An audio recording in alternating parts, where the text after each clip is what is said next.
आणि आजच्या या व्हिडिओमध्ये तुम्ही गुरुवार ते सोमवारच्या सगळ्या छोट्या छोट्या क्लिप्स बघणार आहात. Hello everyone, good morning all. आपल्या सुपरमॉम या यूट्यूब चॅनलवर तुमच्या सगळ्यांचं अगदी मनापासून स्वागत. आणि आज गुरुवार आहे. दिवांची पूजा तर माझी खूप कधीची करून झाली, परंतु फुलं नाही आहेत. कारण की मी त्या ताईंना सांगितलं होतं 4-5 दिवस फुलं नका देऊ फुलवाल्या, कारण की मग ते फ्रीजमध्ये पडून राहता, मग ते शिळे वाहण्यापेक्षा मी म्हटलं देऊच नका 4-5 दिवस. तर आत्ताच त्यांना जस्ट मी फोन केला, पण त्यांचा बिझी आला तर मेसेज टाकला की फुलं द्यावं मला आजपासून. तर पूजा वगैरे माझी करून झालेली आहे. आता नाश्ता बनवायचा आहे मुलांसाठी, तर बघते आता काय बनवायचं नाश्त्याला. ते नाश्त्यासाठी मी बनवणार आहे पनीर पराठे. त्याचबरोबर स्वयंपाक देखील इथे झालेला आहे. मुलं लेट उठली आहे ना. मेथीची भाजी बनवली आहे सुक्की, इथे मुगाची डाळ शिजवली आहे, डाळ भात भाजी पोळी. तर हे बघा, ही साधं फोडणीचं वरण आपण ज्याला म्हणतो ना, जिरं मोहरी हिरवी मिरची लसूण कढीपत्ता कोथिंबीर हिंग अशी सगळं टाकून, आणि खूप छान लागते ही साधी डाळ भातसुद्धा. वरतून साजूक तूप घ्यायला विसरायचं नाही. भात देखील रेडी आहे. Good morning guys. तुम्हाला दिसत असेल की माझा राईट साईड सुजला आहे, कारण की माझा विजडम टूथ येतो आहे, त्याच्यामुळे मला खूप सूजन झाली आहे राईट साईडला. मला खायला पण खूप त्रास होतो आहे, बट आता मी आयसिंग करते आणि आपल्याकडे ऑप्शन नाही आहे. आणि आज एवढा डिलिशियस ब्रेकफास्ट बनवते मम्मी. हे वास येतोय सगळ्या घरात. काय बनवत आहे मम्मा तुम्ही? पनीर पराठे, जे की मुलांना खूप आवडतात. तर मला जरा बाहेर जायचं आहे कामानिमित्त. आंघोळ नाही झाली माझी, परंतु मी नाश्ता बनवते, कारण केसांना तेल लावलं आहे आणि त्याच्यामुळे मी आधी ब्रेकफास्ट देऊ यांना, मग आंघोळीला जातो. आणि संजना दीदीने ऑलरेडी एक खाल्ला आहे, तर तिचा ओपिनियन घेऊ. खूप टेस्टी झाला, एकदम यम्मी. बस मी खाऊन खा. Hello everyone, good afternoon all. आणि हा आहे माझ्याबरोबर, याला तुम्ही सगळे ओळखताच. हाय म्हणजे काय, प्रतीक माझ्याबरोबर आहे. आणि आम्ही दोघं आता निघालेलो आहोत. 12:30 वाजले दुपारचे. Hello everyone, good evening all. आणि हो, संध्याकाळचे 6-6:30 वाजले. आणि 6:30 वाजले, पण परंतु माझं डिनर करून झालं. करीना मॅडम इथे स्टडी करताय. हाय करीना. करीनाची दाढ खूप दुखते, तिला अक्कल दाढ येते, त्याच्यामुळे तिची दाढ खूप दुखते. तर माझी फ्रेंड आहे डॉक्टर प्रीती, तिच्याकडे गेली होती. तर तिने ते क्लीन वगैरे काय केलं, तर आज तिचं थोडं सुजलं होतं आणि दुखत पण होतं. तर पेन किलर वगैरे घेते आणि चालला आहे तिचा अभ्यास. आता मी पण जेवण आत्ताच झालं, त्याच्यामुळे थोडा अर्धा-पाऊण तास जाऊन देईल आणि मग संध्याकाळची पूजा आरत्या करेल मी. पहिले आता चेंज करते, गरम होते कारण या कपड्यांमध्ये खूप मला. आणि हा माझा चंगू मंगू बघा, किती क्यूटली झोपला आहे. झुल्याच्या खाली बॉडी आहे पूर्ण. झोपी गेलाय. आणि हे छान पापडी, हे छान म्हणू. गाठ झोपलाय, पोरींबरोबर खेळून खेळून दमला. मॅडम मॅडम अभ्यास करताय. हां, आमच्या मॅडम एकच कपड्यात दिसतील तुम्हाला, त्या तेच कपडे घालत राहता. आंघोळ करून तेच कपडे घालते, कारण की ते कपडे मी फ्रेश अंगावर घालते, मला घाम नाही आहे आणि मी घराच्या बाहेर पायच नाही ठेवत गाईस. तर फ्रेश कपडे का, परत मी कपडे आणले पण नाही आहे, प्लस मम्मीचे कपडे कशाला घालून खराब. हे घातलेले माझेच बाय द वे शर्ट. ते माझी करीना काहीतरी गार्लिक लसूण छिलते आणि कट करते, आणि शेरू महाराज लक्ष ठेवतोय की करीनाला येतं का बॉ लसूण छिलता कट करता. बघा कसं तिच्या समोर टेबलवर बसून चाललंय बघायचं काम. 9:15 वाजत आले, अजून करीनाचं डिनर बनवायचं आहे. आणि करीनासाठी आज डिनरला बनवण्यात आलेला आहे पास्ता. कसा झाला आहे? छान झाला आहे. ॲक्च्युली अमूल बटर नाही आहे, नाही तर मग अजून टेस्टी लागला असता. बटर संपलं आहे. कधीचं जायचं डीमार्टला, पण काही जाणंच होत नाही आहे. महाराज इथे बसले, तर ही खात आहे व्हाईट सॉस पास्ता, जो की माझा पण फेवरेट आहे, परंतु मी नाही खात जेव्हा माझं जेवण झालेलं असतं. ॲक्च्युली प्रतीक त्याच्या फ्रेंड्सबरोबर डिनरला गेला आहे. प्रशांतजी पण बाहेरच गेलेले आहे, त्यांचंही जेवण बाहेरच होणार आहे. मग एकटी करीना राहिली होती, तिला म्हटलं काय बनवू, ती बोलली ऑप्शन दे. तर मग मी 1-2 ऑप्शन दिले तिला. तर मग खीर पण होती फ्रीजमध्ये, काल खीर पुऱ्या केल्या होत्या. संजना जाणार होती आज सकाळी, ती आज सकाळी गेली, 6ला तिची ट्रेन होती. तर रात्री खीर पुऱ्या केल्या होत्या, तर फ्रीजमध्ये खीर पण आहे. नाहीतर मी परत खीर पुऱ्या माझ्या डोक्यात आलं, पण म्हटलं अरे आपण तर रात्रीच खीर पुऱ्या केल्या. तर मग पास्ता बनवला. का गं त्या खीरमध्ये दूध ॲड करू का, खाशील का खीर? नाही. हिने मी संध्याकाळी 1-1 वाटी खीर खाल्ली. तर चला आता किचन आवरून घेते. आज इथे करीना स्पेशल लंच आहे तिच्यासाठी, तिला आवडतं. आणि हे बघा, हे नागलीचे पापड आहे. त्या दिवशी ती जी कविता घेऊन आली होती ना सांबोड्यावरून, तर हे नागलीचे पापड आहे आणि खायला अतिशय टेस्टी आहे. आणि मी तळलेलं तेल वापरत नाही जास्त नंतर, म्हणून मी थोडंच तेल टाकलं होतं पॅनमध्ये, नाही तर हे खूप जास्त फुलतात. आणि हे पापड मला 700 रुपये शेकडा पडले. महाग आहे परंतु टेस्टी आहे खूप, आणि प्रॉपर असे ते पापड आहे. आणि इथे आहे आमरस. आता ती याच्यात नाही डिप करणार, डायरेक्ट वाटीमध्ये आमरस घेईल आणि पापड याच्यामध्ये डिप करून असं ती खाईल. पौर्णिमा असल्यामुळे आज आमच्याकडे आहे सत्यनारायण पूजन. प्रतीकने इथे सर्व तयारी करून घेतली आणि तो देव्हाऱ्यातल्या देवांना नमस्कार वगैरे करून आता पूजा करण्यासाठी बसणार आहे.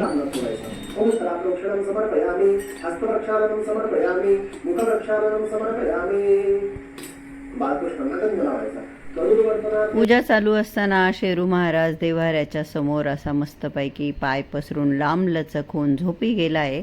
आणि एवढं सगळं चालू आहे परंतु त्याला काही फरक नाही पडला. इव्हन नंतर आम्ही घंटी वाजवून बऱ्याच आरत्या केल्या परंतु आपला शेरू महाराज काय उठला नाही. आता हा डिनर टाईम आहे, तर डिनरलाही करीनाला सेम खायचं आहे, पापड आणि रस. तर मग मी आत्ता तळताना पापडांचे तुकडे केले होते छोटे छोटे, कारण मग मोठा पूर्ण तळायचं ठरल्यावर तेल जास्त टाकावं लागतं.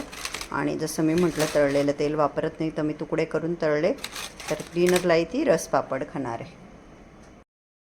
Good morning guys. आजची सकाळ मी स्टार्ट करते कारण की आज मी परत चालली आहे पुण्याला. तुम्ही बघू शकता माझा राईट गाल आत्ता पण थोडा सुजला आहे, पण ते सुजन कमी झाली आहे आधीपेक्षा. आणि आज मी चालली आहे तर मम्मी माझ्यासाठी एकदम डिलिशियस पनीर पराठे आणि दही हा ब्रेकफास्ट देते. थँक्यू मम्मा. वेलकम.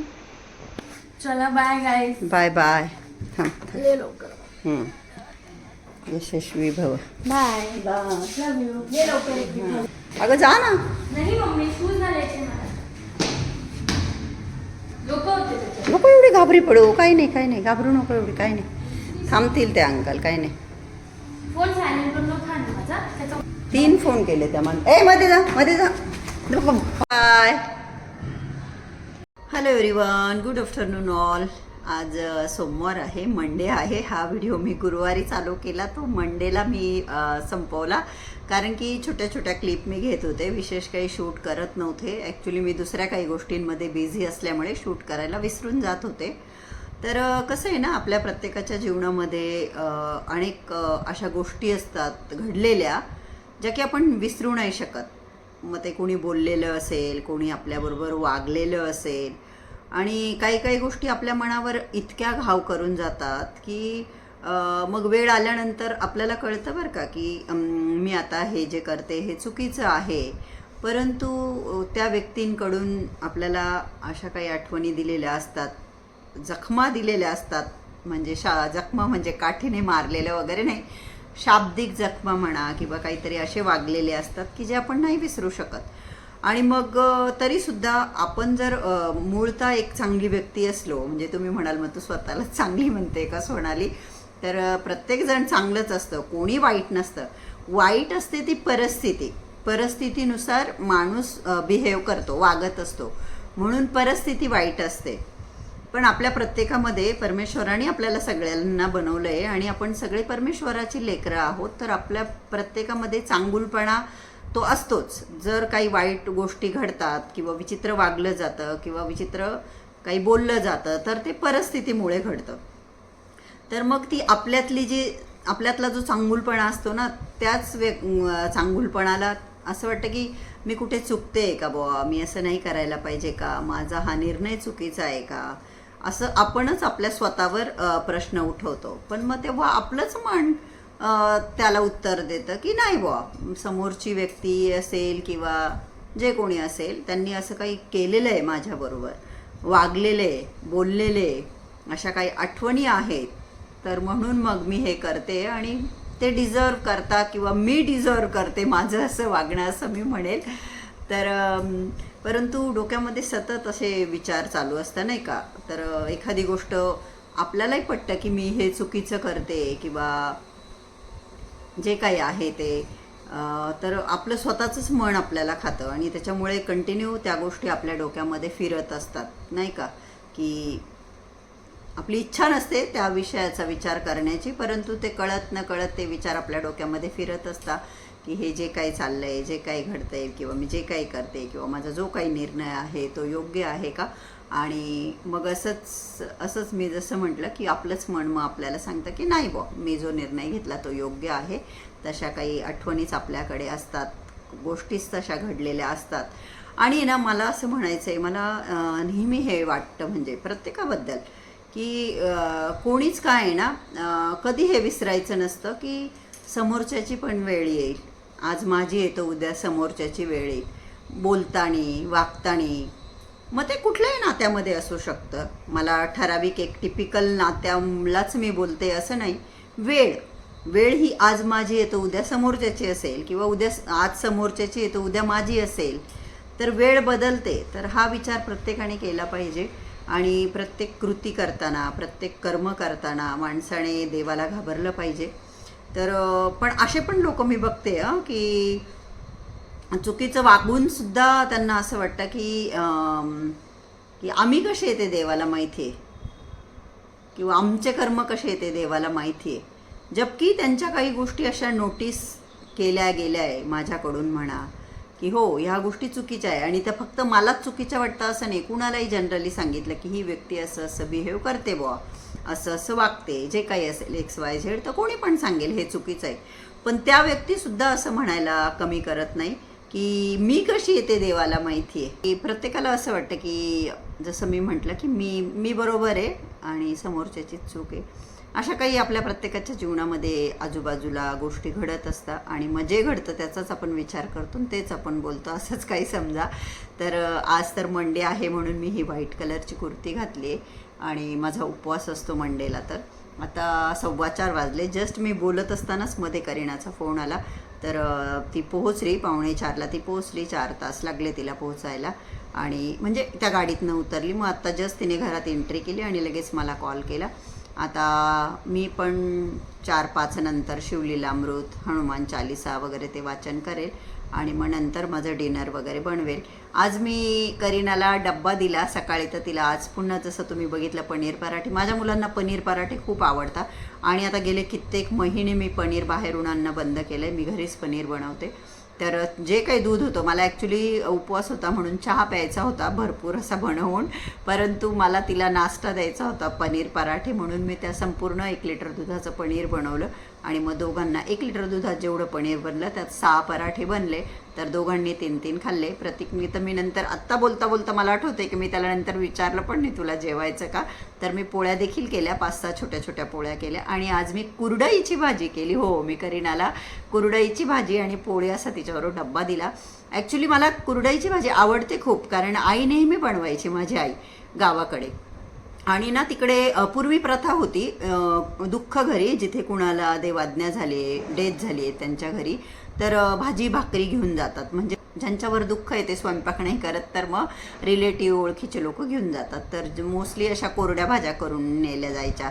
कुरडईची भाजी, पिठलं वगैरे काही पण कोरडी भाजी. आता चेंज होत आहे, तरी पण जवळचे लोक आणतातच भाजी. तर आई नेहमी कुरडईची भाजी बनवायची आणि मला प्रचंड आवडते, परंतु मी कधीच करत नाही.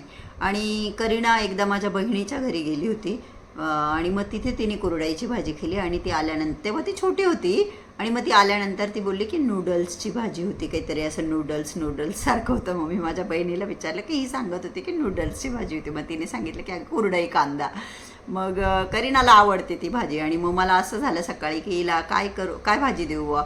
मग म्हटलं चला कुरडई करू. तर त्यानिमित्ताने मी उपवास सोडायला कुरडईची भाजी केली. तर कुरडईची भाजी आणि पोळी दिली आहे. बाय द वे ह्या व्हिडिओचा एंड मी इथे करते. आणि आशा करते की आजचा हा व्हिडिओ तुम्हाला आवडला असेल. व्हिडिओ आवडला असेल तर व्हिडिओला लाईक करा. चॅनलला अजून सबस्क्राईब केलं नसेल तर प्लीज सबस्क्राईब करा. आणि आजचा हा व्हिडिओ बघितल्याबद्दल तुम्हा सगळ्यांच्या मनापासून खूप खूप धन्यवाद. Thank you so much. Love you all. Bye bye. Good day.